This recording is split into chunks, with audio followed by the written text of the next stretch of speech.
امریکا پر څلورو هغو کمپنیو بندیزونه لګولي چې پاکستان ته یې د کروز توغندیو وسایل برابرول. سلام درنو لیدونکو، ستړي مه شئ. د امریکا متحده ایالاتو د چین پر دریو او د بیلاروس پر یوه کمپنۍ د پاکستان کروز میزایلو ته د ځینو وسایلو او سهولتونو برابرولو په تور نوي بندیزونه اعلان کړي دي.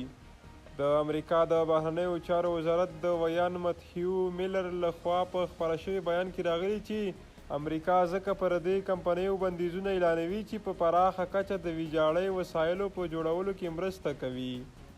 امریکا یو ځل بیا ټینګار کړی په نړیواله کچه د داسې هڅو اړتیا ده چې د هستوي وسلو نه خپرولو نظام پیاوړی کوي.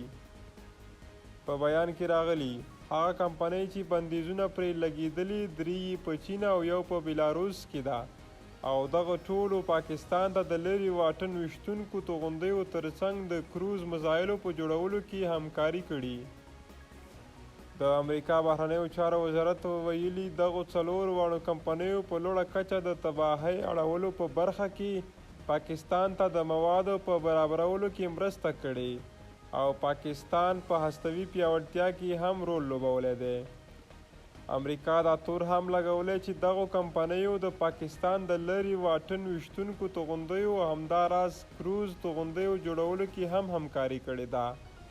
له دې مخکې د تیر کال اکتوبر میاشت کې هم امریکا په دې تور په دریو نورو چینایي شرکتونو هم بندیزونه لګولي وو چې د پاکستان کروز میزایلو په پروګرام لپاره یې پروژې او اړتیا وړ توکي برابرولې.